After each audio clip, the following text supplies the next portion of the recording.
You can listen to The Professional Left wherever you get your podcasts, on Netroots Radio, or at our website, proleftpod.com, where you can also contribute to this podcast.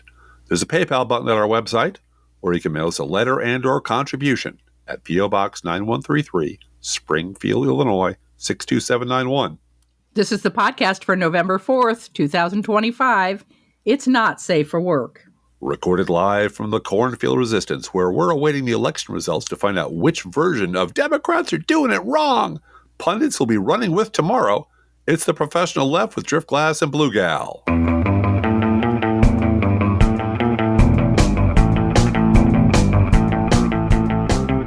The latest word is that Abigail Spanberger is winning in one of the big counties in Virginia by 50 points. Democrats are doing it wrong.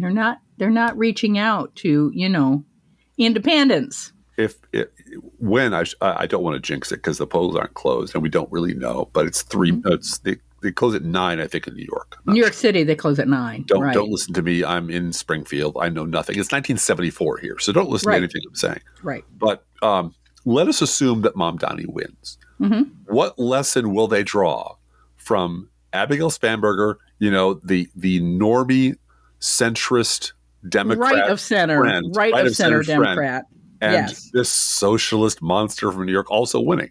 I draw the lesson that Democrats can win anywhere. Yeah, they run the right people; they win anywhere. So please quit lecturing us what the party. And both of these people know how to govern. Right, and don't lecture us about what the party should be. The party's a whole bunch of different things. Right. But it's always got to be Democrats in disarray, not bad news for rejection. Voters reject MAGA. Right. And the word voters in that is very tricky because it's not. Yeah, it is. MAGA voters don't reject MAGA. MAGA voters are, we're hearing all these FAFO stories about food stamps and immigration. Terrible Florida stories. Cubans are flipping out. Yeah. I mean, I did not realize that 24% of Miami is on food stamps. Oh my God!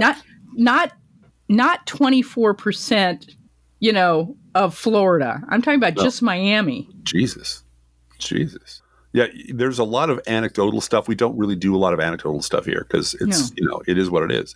We try to give you the straight news, the stuff because the stats and charts and boring shit like that.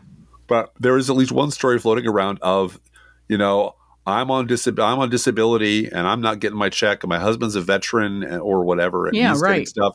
And this long thing where I'm not getting what I want. I'm really worried. I'm stretching every dollar I can. I'm beans and rice. And I asked my mom or my parents for some help and was told by her, this is what you voted for. Yeah. That is a real person. That's a real person. Yeah. Well, I can't verify that it's a real person. It was verified. It was a post on Crooks and Liars, and it was a video that a woman made on TikTok of her story. And then her family told her, this is what you wanted. You voted for Trump 3 times. Yeah. This is what you get. Yeah. Yeah. How dare they be so mean to me? Yes. Right. And it is really like dealing with an alcoholic or drug addict in the family. Yeah. Yeah. You hope at the end of the day they're bubbles from the wire that they finally kick it and you can trust them again. Mm-hmm. But until they kick it, you can't trust them. No. And you have to let them live in their shit to understand that there are actual consequences, that we're not going to bail you out. When you vote for a fascist, this is what happens. Yeah. Anyway, our governor's not a fascist, is he? No.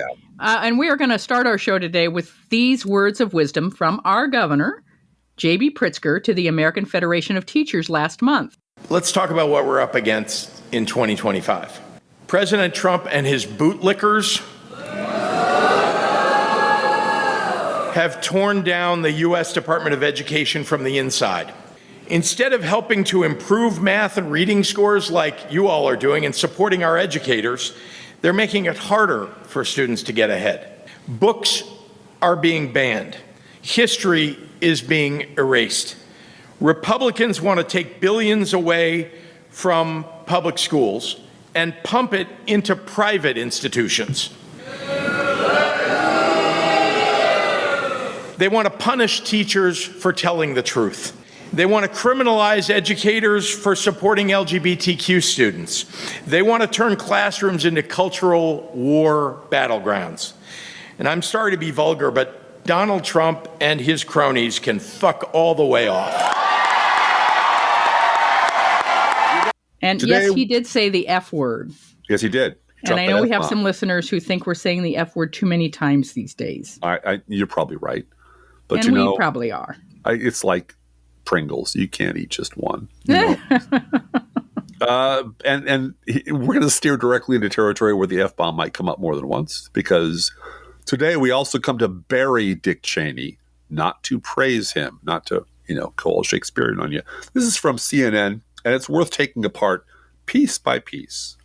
Quote, Dick Cheney, America's most powerful modern vice president and chief architect of the war on terror, who helped lead the country into the ill-fated Iraq war on faulty assumptions, has died. According to a statement from his family, he was 84. Bush described Cheney in a statement Tuesday as a, quote, decent, honorable man, unquote. History will remember him as among the finest public servants of his generation, a patriot who brought integrity, high intelligence, and seriousness of purpose to every position, Bush said, unquote. Would you like to weigh in, Blue Gal? Would you like to I would, because I decide many of the Crookie Awards at the end of the year for Crooks and Liars. We give out Crookie Awards to good guys, and we give out Crookie Awards to bad guys.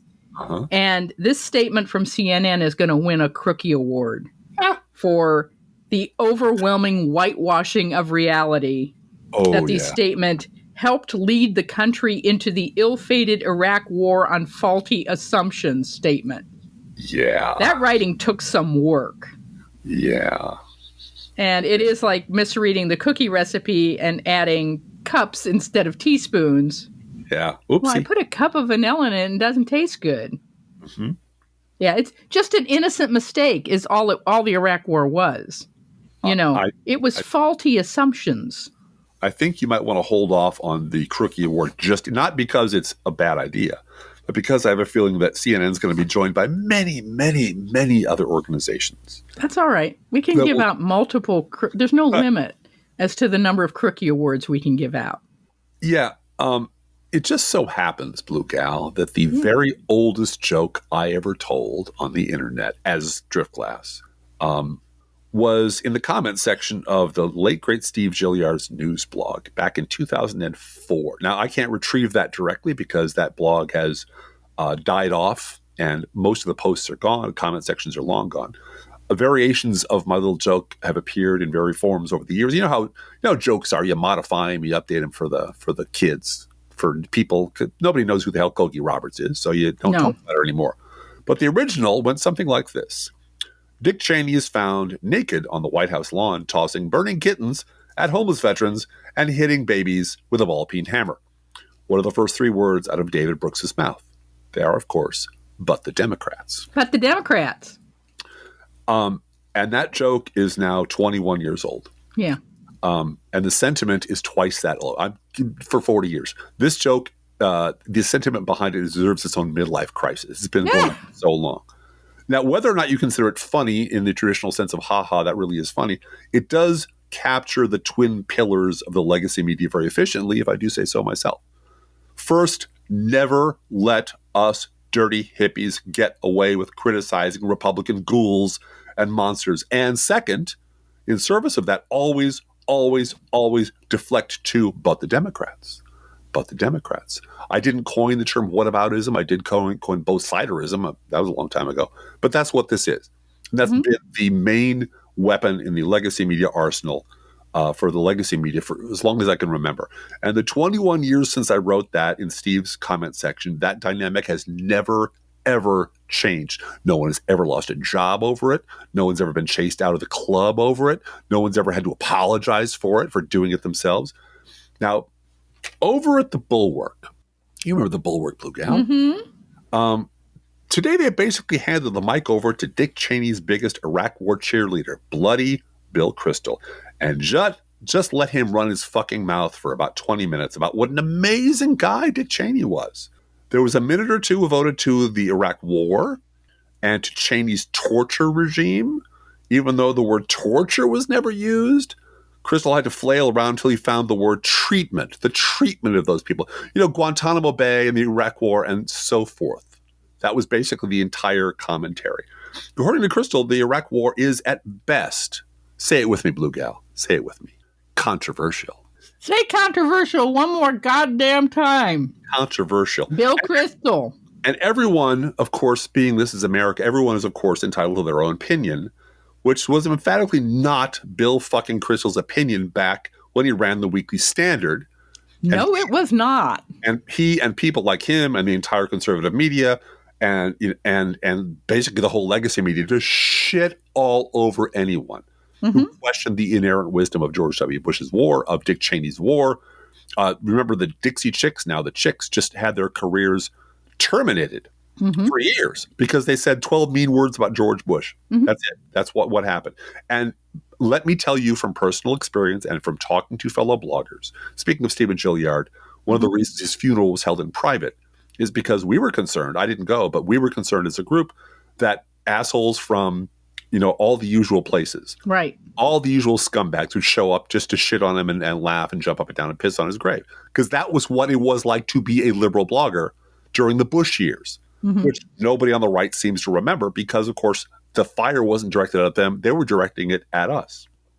So what really got me about this was the fact that it was the token liberal on the Bulwark, John Last, basically handing little prompts to Bill Kristol. And the prompts were in the species of, why was Dick Cheney so awesome? Why was he such a great family man? Such a noble and dedicated public servant. The Iraq War, you could barely tell Dick Cheney was there. And Bill Kristol allowed us how he might have been led astray by his good intentions to, who knows what happens. But he got into that sniffing, stuttering, flailing, like nobody's ever going to ask him this fucking question. And it was embarrassing. Yeah. Because this is the years this asshole spent as our vice president, most of which he spent destroying millions and millions of lives, pissing trillions of dollars away into the sands of Iraq. Behind closed doors. Yeah. With the oil executives. Helping his friends loot the country. Exactly. This is the worst foreign policy debacle in modern history. Yep. And Bill Kristol devoted more time to his love of fly fishing. And what a public-spirited public servant he was. And how much he loved his family. And Liz Cheney. And so on and so on and so on. But he was willing to flush his gay daughter down the toilet to get his not straight daughter elected to the Congress. Yeah. It was just awful. And, and he was never one for a cheap shot or, talking mean about someone. Really? Really? Because I remember him on the floor of the Senate telling Patrick Leahy to fuck off. Go fuck yourself was the quote. Yes. Yeah. And I remember him quoted in Politico in 2010 going, that was the best thing I've ever done, which is probably true considering how fucking evil he was going all the way back to the Ford administration. Yeah. And it was just embarrassing. It was absolutely embarrassing. Now, you expect that from Bill Kristol because Bill Kristol was the number one supporter of the Iraq debacle. Yeah, he was the civilian version of Dick Cheney, and he brought all of the firepower of the conservative media to bear against people like us. Did anyone bring up the world order? No. This was a glowing tongue job of Dick Cheney. His long and he was a self-made man. This was one of them dynasties, Blue Gal, like the Clintons. Or the Bushes. This is a self-made man who is smart, a tough inside player, et cetera, et cetera. And I expected no better from Bill Kristol. But let's see how long that alliance of ours lasts. When when their go-to guy is Bill Kristol to talk about Cheney. And his go-to move is, well, it might have been controversial, but, Dick Cheney was a great guy. Really was just a great guy. Because a whole lot of their subscribers, I suspect, don't remember that period. No. Now, here's the thing. Cheney's reputation was already being aggressively rehabilitated before Trump and before January 6th. Yeah. He was being, touted. They loved this guy. And in this way, what happened with Cheney is a key to understanding what happened in different ways to the Republican base, conservative media, and legacy media. And because even though they were all still under the same roof, flying the same banner, all Republicans, it also shows this massive split between the clueless conservative elites, many of whom you will now find with their own shows on MSNBC and staffing media corporations like the Bulwark, that split between them and the base of the party. And that was the split that Trump exploited to take over the GOP. Those clueless conservative elites revered Dick Cheney. They loved him. He was that unapologetic, bare-knuckled, take-no-prisoner conservatism personified. They really thought the future of their party was Liz Cheney and Marco Rubio. And boy, were they fucking wrong. It's going to be Rubio, Driftglass. It's going to be Rubio. And Liz Cheney, remember, was third in power in the House. Yeah, in the party. In the House. Yeah. She was the coming thing.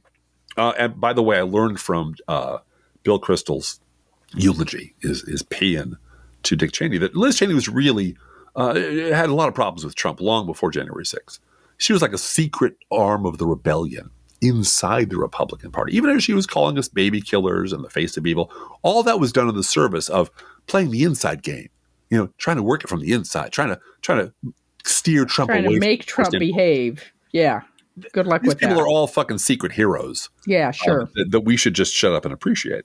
Yeah. And at no point did Dick Cheney ever apologize for lying this country into war. In fact, to the very end, he maintained that it was the right thing to do, that it was all worth doing, that if he had it to do all over again, he would, and screw anyone who said different. Yeah. But listen, folks, this is not where the Republican base was. No. They were completely embarrassed by the lack of weapons of mass destruction, which was the whole reason for going to Iraq. So many lies, Blue Gal. So many lies. And oh my God, liberals were right. Oh my God. That's right. And they didn't get to live in Cheney's protective conservative bunker where everyone agreed with him. They felt betrayed and humiliated by Bush and Cheney, not only because of Iraq, but because of the collapse of the economy in 2000. No, and Katrina. And Katrina. There's a whole bunch of shit. And just not able to govern with any integrity. No. Walk down a blind alley and abandoned to the jeers and mocking of us dirty hippies. How dare they? Mm-hmm. They didn't want to debate the Iraq war anymore because there weren't any WMDs. Right. Exactly. The debate was over and they lost. And they wanted all of it to disappear. They wanted to pretend they had no part in any of it, that it had all been somebody else's fault. Right. And just you wait until Trump is gone. Right. Oh, God, yeah. Going to make that the look rebranding. Oh. This is from 2 Maccabees, chapter 12, verse 42. Quote, "They turned to prayer, beseeching that the sin which had been committed might be wholly blotted out." Unquote. Even the extra canonical writings go in the passive voice at that moment. It's not my sins, just the sin which had been committed by who knows who out there. Who can even say? Yeah. And that's the split in the Republican Party that Trump exploited on the debate stage. I remember watching this with you, Driftglass, and we were cracking up at Trump. Because no one thought Trump would ever be president, but here he was destroying Jeb Bush on the stage. Yeah. And saying, Jeb, your brother didn't keep America safe. Yeah, playing handball with his nuts. Right on stage, in front of everybody. In front of everybody. And while the rest of the 2016 GOP presidential candidates either avoided the subject or tried to deflect the subject, or in Jeb Bush's please clap case, rose in defense of his brother W. You know, my brother kept America safe. No, he didn't. No, he didn't. He very much did not. And everybody knew he didn't, and Trump said so. And the whole out loud. The whole strategy up to that point was don't talk about it. And maybe no one will mention it and we'll get away with it. Just don't talk about it, please. Right. Trump didn't do that. And Trump went straight at the Iraq war because he knew more than anything else the base was desperate for absolution, for their sins to be wholly blotted out. And that's, again, what the Tea Party was. A massive Republican rebranding scam funded by Texas billionaires and promoted by the expert brainwashers at Fox News that mostly worked, but didn't go far enough. It wasn't enough that they burned their uniforms and ran away from what they'd done. The Iraq War, it was still there, a giant stain on American history. It demanded a villain, and Trump gave it to them. George W. Bush, the one guy that no one else on the debate stage dared to name and shame. Yeah. And in fact, the Republican establishment was looking to put Jeb On the ticket. He was running for president. That's why I am convinced that's why Scott Walker dropped out so early, is Scott Walker was going to be the running mate. Yeah. I mean, they were going to run George W. Bush's brother. Right. For president. And how dare they? And the person running that campaign was Tim Miller. Yeah. I mean, it was a catastrophe because it's like, dude, read the fucking room. This isn't any room. This is your party. Yeah. How do you not know how much your party fucking hates the Bushes now and the Cheneys now? Yeah. Which is why you lied to them. You lied to them. Yeah. Repeatedly. And they don't care, as we've learned to our detriment since then, or had driven home. We already knew this. They don't care that you lie to them about poor people or black people or trans people or whatever. They care when your lies make them look stupid. Right. When this is the Epstein grade lie. Right, this is the one that I promise, I swear, all those degenerates and perverts will be cast out and blah, blah, blah. And you bank your whole fucking ego on it. You lash yourself to that thing. And then publicly they fuck you over. And that's exactly what the Bush administration did to these idiots who voted for him twice. Which is why I wonder when the government will ever be open. Oh, yeah. Because why would they? Why bother? I mean, they kept the Supreme Court seat open for 2.5 years. This is effectively one of the Caesars dissolving the Senate. Yeah. Just declaring, because basically Trump runs the House. Yeah. They can't do shit without the House being open. They can't make a deal unless Trump signs off on it. Well, they can't make a deal unless there's someone there to write it. I mean, they can't even do their own CR until there's someone there to, re-up it. And there's no downside to Trump because he doesn't fucking care. The MAGA idiots. The downside is if they do come back and all of a sudden the Epstein files are released. Right. Well, that's the downside. And it's now clear that's exactly what's going on here. Yeah. It's not hard bargaining. It is at all costs keep the doors shut or we're all going to burn. Yeah. And which is why the Democratic nominee, Kamala Harris, God love her, campaigning with Liz Cheney or getting Dick Cheney's endorsement was just ludicrous. I know that this was just the wet dream of the Bulwarkians to get Liz Cheney to go out there and Dick Cheney's nomination. Maybe we can get Bush to endorse her too. Like this is some mad scheme blessed by the same exiled, clueless, conservative elites who have colonized whatever the hell's left of liberal media. The people whose votes the Harris campaign was trying to attract with those stunts fucking hated the Cheneys and the Bushes, which is why Liz Cheney lost to an outright bug-eyed lunatic in the race for Wisconsin's only House seat. Wyoming's. Yeah. Wyoming's, not Wisconsin. I'm sorry. I apologize profusely to Wisconsin, which is where we had people going to school, and we love your state very much. Your cheese is delicious. But yeah, the idea that, and this idea that liberals should get out there and vote for Liz Cheney, because if not, some other Republican will win the seat. Well, a Republican's going to win it either way. Yeah. And all that seat all it ever came to was one more vote for a Republican Speaker of the House, which is why we're in this fucking mess in the first place. Right. So they don't understand their own voters. They don't understand Democratic voters. All they understand is the smell of each other's buttholes. I'm sorry, but that's all they understand. Yeah. No, it was a big mistake from a candidate who watched Morning Joe every morning. Exactly. And this Washingtonian, we're all going to be reasonable together, and reasonable Republicans will carry me over the threshold to the presidency. Yeah. And then I can have David Brooks over to dinner at the White House. Right. And we can talk about that world never existed, I would argue. No, it was a fantasy. It was always a fantasy. It was a fantasy. Uh-huh. And we got to stop living in that fantasy. Well, we don't realize. Well, we don't, but I'm saying we as a nation. Yes. Well, at least I hope 60% of us can get the hell out of that crack house. That's all I'm saying. Really. Or 51%, properly allocated across a lot of congressional seats. Now, I know that I've mentioned this before many times, but the thing that I recall about Dick Cheney was that it made the news because it had to, off of the Iraq War, made a $26 million windfall. You did. From Halliburton stock that he owned. And he gave it to charity. He gave it to the hospital that ultimately rebuilt his heart. And I researched this, and I know I've said this before, but I researched how this money went to the hospital, what happened, and I have to say, Dick Cheney did everything right. He hired a third-party intermediary to take the money. The money never hit any of his accounts. He did not take a tax deduction for the donation.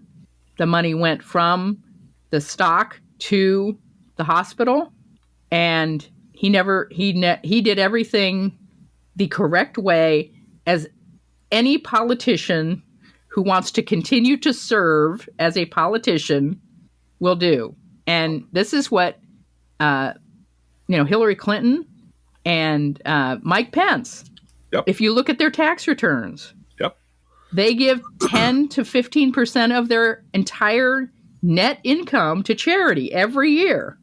And it is because you want your tax return to look like a public servant. Yeah, you want it to be You clean. do it because you want power.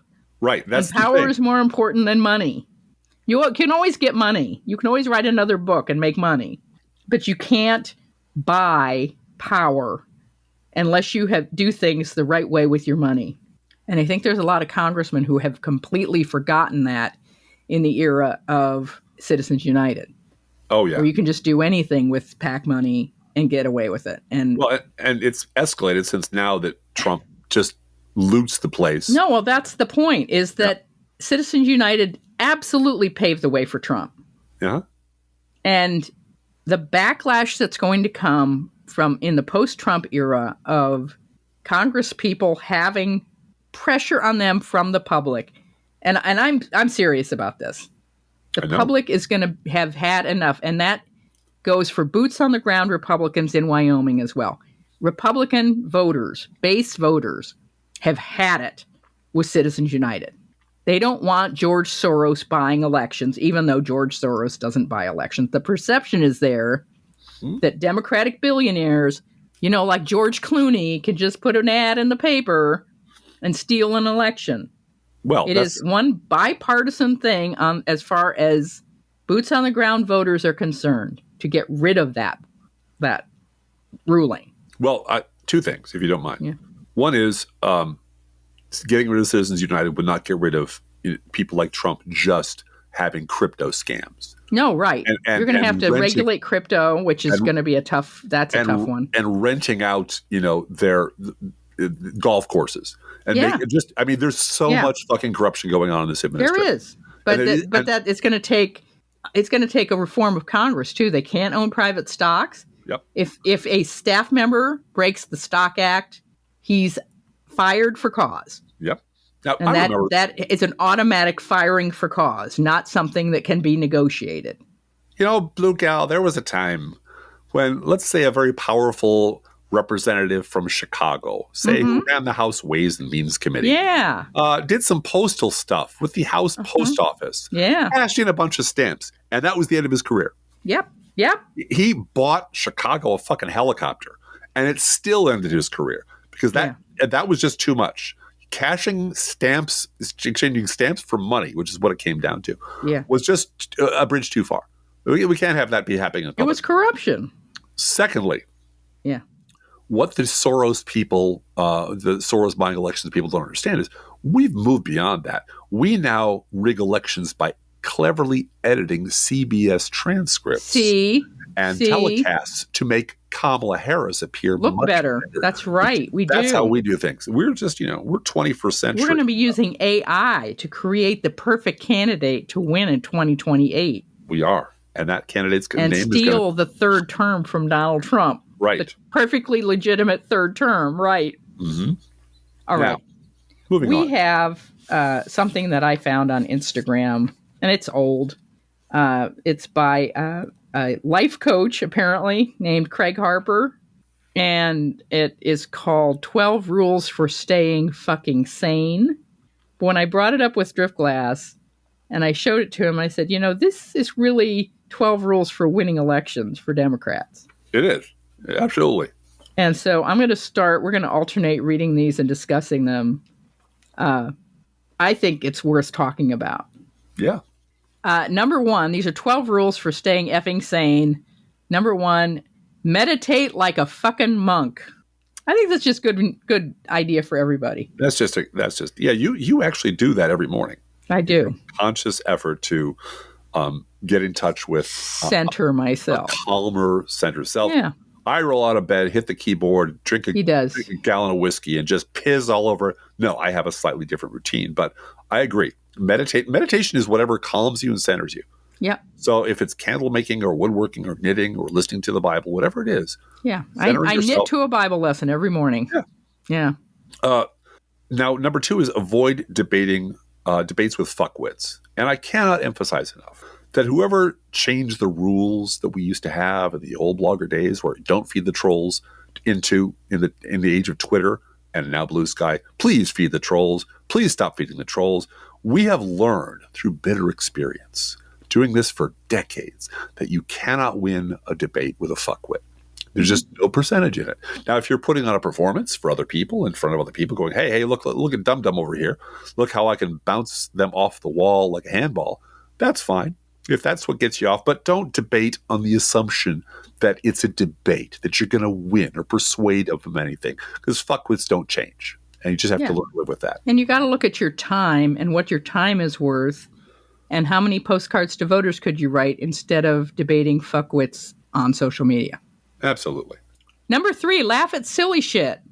Yeah. We have been enjoying the reports from the trial of the sandwich thrower, which many people thought was going to be a waste of time, and they have come back and said, oh no, I changed my mind. Today proved that this was a good use of time, with PHSD, post-hoagie stress disorder, being reported as the officer had to report on how the smell of mustard and onion struck him as the sandwich was hitting his flak jacket.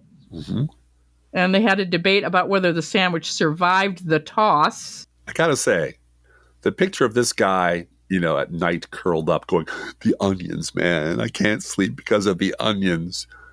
There was a skit, not a skit, a segment in Parks and Rec where what's his name is hit by a pie. Oh yeah. And to reenact it, it's Chris Pratt slowly pressing a pie into his face because he's from the FBI now, and so he's trying to reenact the crime, who threw the pie and from what angle it came from, and just the idea that the vision of a cop, just who should not have been doing this, he should have been ashamed of himself for doing this, going like, I can't go back to work, man. The mustard smell, the mustard smell, the horror of it, I can't do it, is silly shit. You know what else is silly? Inflatable suits. Yeah, the Portland frog, the unicorns, all of the them. Dinosaurs. They're funny. Funny. Chasing ICE agents around playing the Benny Hill song. That's funny. That's clever. Or the Star Wars theme. The Clone Warriors theme. Also, knitting outside of ICE detention headquarters, showing that your city is burning to the ground with crime and knitters and crochet lessons. It's sad. It's so sad. Yeah. Number 4, stop trying to save every fucker.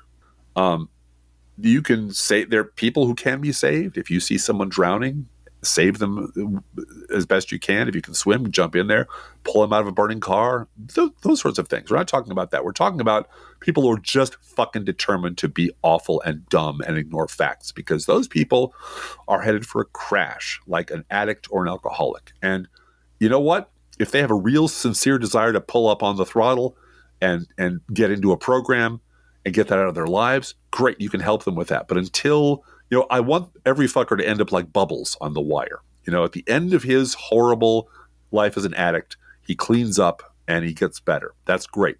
But you can't make them do that, and you're wasting your time if you try. Right. Until they're ready for it. Right. And people that voted for Trump 3 times and want their food stamps can't be saved. Are going through some pain right now. Yeah. Yeah. And if they ever direct that pain in the right direction, great. That would be looking in the mirror, for starters. Stop overthinking I guess I'm doing don't obsess about the shit you can't change. Yeah. That's mine. That's you. Yeah. Don't obsess about the shit you can't change. And corollary to that, stop overthinking the fuck out of everything. Now, we know that half of our audience does that because we do it all the time, thinking every angle, thinking everything. Don't overthink the fuck out of everything. Just, get on with your life. On the other hand, stop avoiding the shit you should confront. Yeah. Chuck Schumer. Yeah. There's lots of examples of that locally that we'll talk about someday, perhaps. But there are things that you should be doing. And this, again, we're talking in terms of, we're not giving life advice, although this is pretty good life advice. This is what the Democratic Party should be doing. Mm-hmm. And there are things that they should be doing, like stop listening to people saying you should run to the center. Do you know how many people you're pissing off and alienating by going after people who don't care or don't know or hate you anyway? Stop it. Just stop it. There was an article at msnbc.com today that quoted two different officers at the same think tank in Washington, D.C., both of them saying that Democrats need to move to the center. Yeah. And it was the laziest piece of writing that could possibly be put on their website. Right. They called two people locally whose job it is to answer the phone when MSNBC calls and quoted them. Yeah. Well, that's an Inside the Beltway article about politics. Well, nobody's going to get fired over that. No. No one's going to get, the job of editor-in-chief at CBS over that either. But no one's going to get fired over saying, Democrats really need to move to the center. It's really kind of everyone knows this. Repeating common wisdom is for common people, for people who want to appear smart and who aren't. And there's no detail about what moving to the center means in any way. Yes. This one is tough, but I think we all learned a lesson in 2024. Of course, life's not fucking fair. Prepare for mayhem. Mm-hmm. Yes, it's not fair. Anyone told you it's fair, they lied to you. It should be. We can make it fairer. Our party is devoted to trying to make life fairer and more just and more equitable and healthier for everyone. That's our basic, philosophy. But it isn't that way. And if you think it is, you're setting yourself up for a lot of pain. Yep. Stop looking for some fucker to complete you. You're not incomplete. Yeah. And this goes to spend the next year. I think this is something that Mom Donnie has taught me, and I hope he's taught other Democrats, which is make it fun. Yeah. There was an article today about how Gen Z found a way to be outside, meeting other people, having a social event every day just by campaigning for this mayoral candidate. Mm-hmm. And the idea that it can be a fun activity and it might get you laid. Yeah. Important consideration. I also want to mention that not just New York, but one of the things that has happened thanks to the arrival of ICE goons in Chicago, popping priests and shooting people and dragging kids off in the middle of the night, is a whole bunch of people you would never see in the news are out in the streets now, A, protesting and trying to protect their neighborhood, B, reporting on things. But there's a whole lot of reporting on Chicago is just a fucking awesome city. Mm-hmm. It's a gorgeous city. I lived there for a quarter century. We might live there again. I don't know. But my heart is there.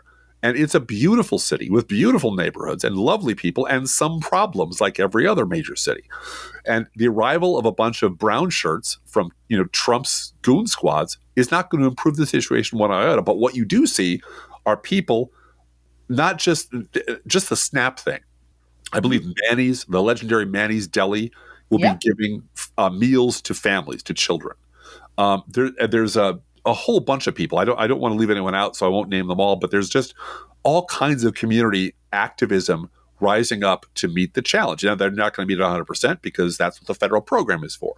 But inside of all of that are people demonstrating, look at this gorgeous city. Look at these museums. Look at the Art Institute. Look at the beautiful skyline. Look at these gorgeous neighborhoods, showing Chicago off to the world. Being proud of your city is kind of a thing that I don't think the people living in double wides in Arkansas who were terrified of Chirac had in mind when they just started this whole thing. It is shining a spotlight on a gorgeous city. And that is not a good idea if you're trying to scare the crap out of people about what a dangerous place it is. Yeah. I just want to remind everyone that I've been on food stamps. Yeah. I was on food stamps when I was divorced. The four of us, me and my 3 children, got less than $150 a month for groceries. Mm-hmm.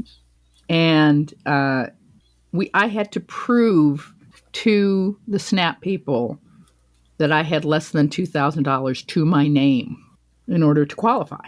And I think there was also LIHEAP in there somewhere.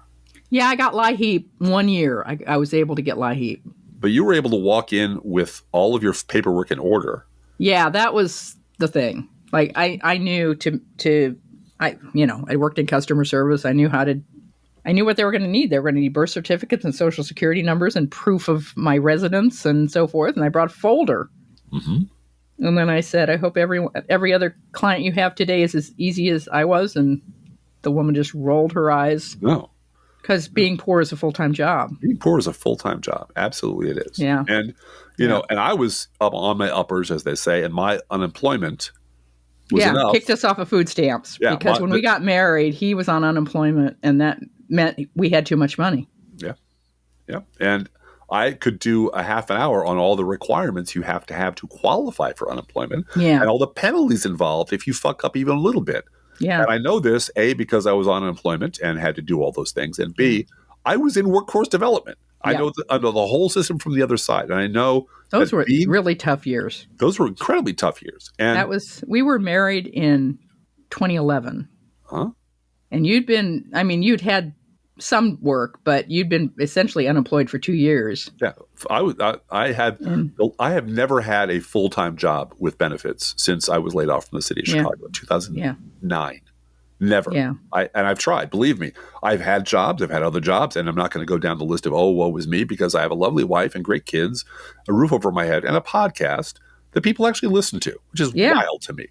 But the truth of the matter is, we were both hurting. Yeah. And this is not, woe is us. This is, we know how hard it is to be, with pennies in the bank and hanging on by your fingernails. And we were glad to lose food stamps to get you on our Medicaid. Absolutely. You had no insurance when we got married. Yeah. I had run out of the COBRA was over. The Great Recession cost me my health insurance, my savings, and my condo. Yep. And I wouldn't trade it for what I have now, because what I have now is more valuable. But the truth of the matter is, we understand how hard it is to hang on by your nails for a while.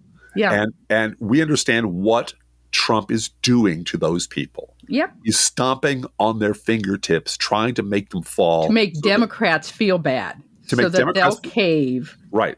And he can go ahead and make some deal to keep the Epstein files hidden. I'm sure that's part of it. I remember when we used to look down on terrorists for using human shields. But this is exactly what Trump is doing. He's using poor working class Americans as meat shields to protect him from the Epstein files. Yep. Yep. And that is just as fucking evil. There are emails and there are photos and there are videos, and he is on them.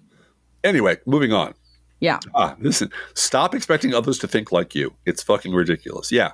There are people I agree with about politics who have terrible taste in literature. I don't expect them to agree with me on everything. I expect agreement where we can find agreement, but don't expect others to think like you or who have arrived where they're at in their life in the same journey you're on. And that's, I think, just obvious. And never underestimate the mainstream media's ability to exploit every little difference between one Democrat and another. That's their business. That's I guarantee you it's going to, the Spanberger Mamdani split is going to be a Democrats in disarray story for somebody. Mm-hmm. I saw a story today about, strife within the LGBTQ plus community over trans, and it's like, how about just human rights for everybody? Yeah. No, that's too easy. That's too easy. Yeah. By the way, this in my mind is basically desiderata with F. It is. Bombs, it is. F-bomb. Yeah. Yeah. And one other thing, this is sort of in there somewhere. If your political plan, if your strategy for office is Step 1, I'm going to change human nature. Yeah. And your plan is going to fail. Do not expect people to change to meet your campaign needs. Right. You have to Well, find. I think this is Rachel Bidikofer, too. Yeah, it certainly is. Do not expect to be able to educate the average voter. No, they don't want to be into educated. voting for you. No. That's not going to happen. Doesn't work. But making it fun and making it a gathering of people that it looks like it's fun to be there. Yeah, and we learned this picked this up at Nebrus Nation many years ago. Lead with your values. Yeah. Don't lead with your policies. Lead with your values. What do you care about? I care about helping people who are in tough situation. I want everybody to succeed. I want everybody to be happy and healthy and have good health care. I want every child to have good care during the day while their mothers are working. Yeah. I want that child to have health insurance that that family can afford. Yep. And a roof over their head that's safe. And I believe in America, which means that every person, regardless of where they came from, because we're all immigrants, every person has value. And I realize how far away that seems at this moment. Yeah. How that all looks like it's burning. Yeah. But it isn't. It isn't. We're still here. And this is still our values. And the 77 million people who voted, didn't vote for the devil in 2024 are still here, and they still believe what they believe, and they're angrier than ever. And they're very much like a reckoning for what the rest of this fuckers did to this country. And hopefully, at least starting, today and into the midterms, they're going to get it. Stop seeking the approval of people who give zero fucks about you. Trying to convince, I'm a constitutional conservative who never liked the tweeting, to somehow go your way is a waste of time. Excite the base. Right. This is a pet peeve of mine, which is people who spent their entire professional lives making money, making a very good living, shitting on you, shitting on your values, calling you a baby killer, calling you a monster, calling you a dirty commie. And then they turn around when 2016, or in Liz Cheney's case, 2021 comes around, and they finally say, January 6th comes around. Trump's a pretty bad guy. Yeah. Do not fling yourself at them like some fucking drunk prom date. Yeah. They're not your friends. They don't believe what you believe. They don't care about what you care about. You have a temporary bridge between you because you both agree that the sky is blue and the sun rises in the east. And that's all you have in common. And limit your alliance-ship to that. Quit making rock stars out of people who 5 minutes ago were making a living hating you. Yeah. That's just a bad idea. Because 5 minutes from now, once the clouds clear, guess what they're going to go back to doing? Right. Finally, don't fuck a narcissistic sociopath. I just find this excellent advice. And I assume in this case it means have intercourse with, because it's life advice, which is a very good advice. But I think it also means trust. Do not trust a narcissistic sociopath. And the quote goes on. And yes, that's quite specific. Yes, it's quite specific. Yep. Do not trust people who are that way. They'll lie to you. They'll lie to you. Trump has been lying about Snap, everything, but specifically every day. Snap for a month. Yep. And the lies keep changing. And the only way you can ever get a narcissistic sociopath to abide by their word is to shackle them to their promise and force them at rifle point practically to abide by their word, or they'll weasel out. It's going to come down to the courts fining Trump and the White House $1 million a day, fining him personally. Yeah, $1 million a day. But don't expect them to do anything but lie to you as much as they can, and then stab you in the back and use you and leave. Right. Okay, I want to change gears now, and talk about one of my top 10 favorite movies. We watched one of my other top 10 favorite movies this week, Truly, Madly, Deeply. That's on my top 10 list. That was my first time. I enjoyed it. He hadn't seen it before. Alan Rickman and Juliette Stevenson, who's so wonderful in that movie. But one of my top 10 favorite movies is 3 Days of the Condor, which has been brought up frequently in the past few weeks since Robert Redford passed away. Mm-hmm. Rest in peace, Robert Redford. But I have been thinking about this particular clip all this week. It's simple economics. Today it's oil, right? In 10 or 15 years, food, plutonium, and maybe even sooner. Now, what do you think the people are going to want us to do then? Ask them. Not now. Then. Ask them when they're running out. Ask them when there's no heat in their homes and they're cold. Ask them when their engines stop. Ask them when people who've never known hunger start going hungry. You want to know something? They won't want us to ask them. They'll just want us to get it for them. Now, this is a brilliantly prescient clip for analyzing contemporary political contradictions, particularly around MAGA populism and attitudes towards SNAP benefits. The character played by Cliff Robertson, who's talking there, his name is Higgins in the movie. And he talks about, in a way that we might call paternalistic authoritarianism. Mm-hmm. The idea that when crisis comes, people won't want democratic deliberation. They'll demand results by any means necessary. Mm-hmm. He's essentially arguing that the CIA's extra-legal actions are a service to democracy, protecting people from their own future desperation. It's 100% pure Dick Cheney. We're going to get the oil, right? Huh? That's Trump, too. And Trump. Yeah. It's Trump. And which leads into the MAGA phenomenon where voters simultaneously demand that government protect their economic interests, manufacturing jobs, farm subsidies, disaster relief, and coal mining, and then at the same time rage against government assistance for the undeserving other people, food stamps, housing assistance, healthcare, immigrants who are here legally, those people. And they also, in a third way, embrace authoritarian promises to just fix it without the messy details of how we're going to fix it.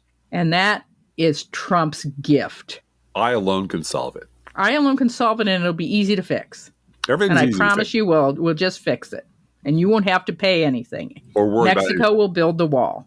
Mm-hmm. That's what it is. We're going to build a wall, and Mexico will pay for it. Yep. No matter how stupid that promise is and unrealistic and absurd, the MAGA brain thinks, yeah, he promised he'd do that. He promised my IVF would be free. Anything I don't understand must be simple.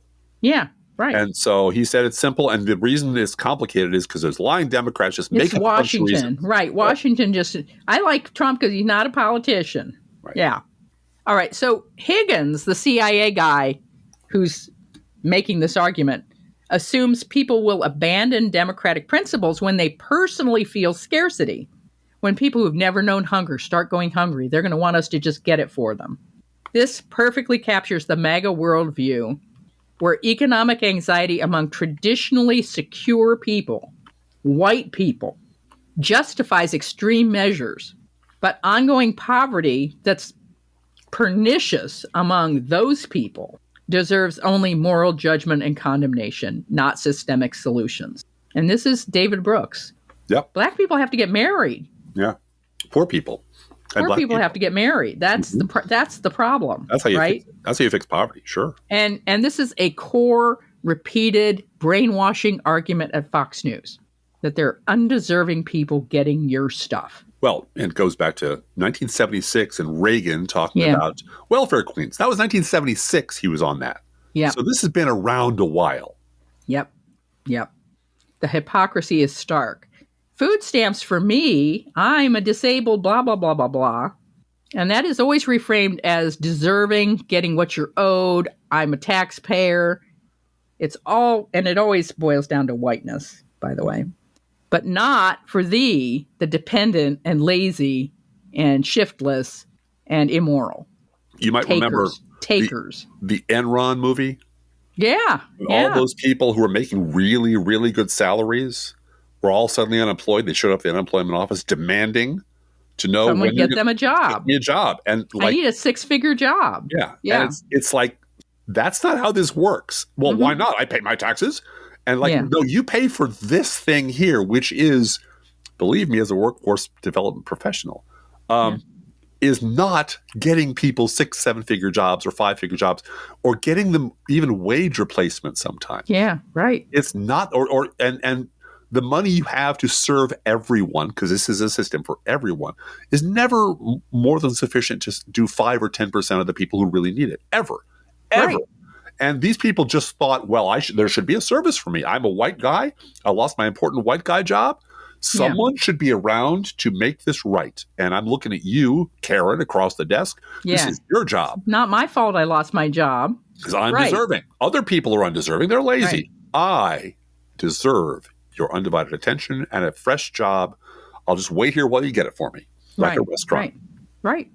Now, Joe Turner, played by Robert Redford, argues that democratic legitimacy matters. Even in crisis, how we solve problems defines who we are. That people can choose solidarity over selfishness. We are not inevitably a mob willing to trade blood for oil. And that if people knew that, they would choose not to go to war for oil. Yeah. Or murder an entire division of the CIA for oil, which is what's going on in this movie. And by the way, social safety nets are the democratic answer. A robust welfare state, universal programs, and economic security are what asking them actually produces. This is the thing that bugs me so much about consultants wanting Democrats to move to the center. Poll after poll proves that people want universal, affordable health insurance, for instance. Yeah. They're in favor of child care tax credits. We are the center. Yeah. Now, I hate to remember the past, Driftglass, but the tragic irony is that countries that have strong social democratic institutions, like Scandinavia and much of Western Europe. Germany. Yeah. Were rebuilt by the United States after World War II to prevent future strongman governments from sprouting. It was an anti-Hitler vaccine that the U.S. gave to those countries and forgot to give to the United States of America. Oops. Yeah. Comprehensive safety nets reduce the appeal of authoritarian strongmen because people aren't desperate enough to abandon their small d democratic principles and say, Trump will fix it. Right. Only Trump can fix it. Only Trump will fix it. And he's making it easy because Mexico will pay for the wall. The fascist bargain that Higgins is literally describing is fascism's core appeal. You're scared and hungry? Don't worry about morality or law. We'll take what you need from someone else who doesn't deserve it and give it to you. And it'll be easy. Or we're just stronger than they are. Yeah. You know? Whatever. Don't ask. And this is what Trump promises the MAGA base. Want manufacturing jobs? We'll tariff and bully other countries. Yeah. Want lower prices? We'll deport millions. Now that causes economic chaos, but that's not mentioned. Want security? Again, we'll deport millions and we'll surveil, punish, and exclude dangerous populations from living in the United States. And we'll demonize cities and pretend that they're where all of the crime is. Right. And the thing about Trump's promises, as I said earlier, is they're so obviously stupid. Like his promise to replace Obamacare overnight in the summer of 2016. My first day in office, I'm going to ask Congress to put a bill on my desk getting rid of this disastrous law and replacing it with reforms that expand choice, freedom, affordability. You're going to have such great health care at a tiny fraction of the cost, and it's going to be so easy. The reason he told them it would be so easy is because they were stupid enough to believe him. Mm-hmm. And here's the cruel irony of the whole situation. These authoritarian solutions and ridiculous promises always make things worse for the very people they claim to help. Just like Higgins, because I love this movie too, very much. His CIA plots create blowback, trade wars, harm farmers, deportation spikes prices, and gutting institutions erodes the stability people crave. Everything that you want to avoid is caused by the very solutions authoritarians try. The New Deal, the Great Society, European social democracies all emerged from moments when people were running out and chose solidarity over barbarism. Now, it's not perfect. Nothing is perfect. It's never without a struggle. But the United States and the Marshall Plan rebuilt Europe using systems over strongmen. The modern MAGA movement rejects this history because that would mean, number one, remembering stuff. God, can't do that. Can't do that. Can't remember anything. And number two, it would also require acknowledging first that the undeserving poor are no different than them. Human beings just like them. That economic security for all is cheaper than crisis management for the few. And that democracy actually works better than authoritarianism at producing broad fairness, justice, and prosperity. Right.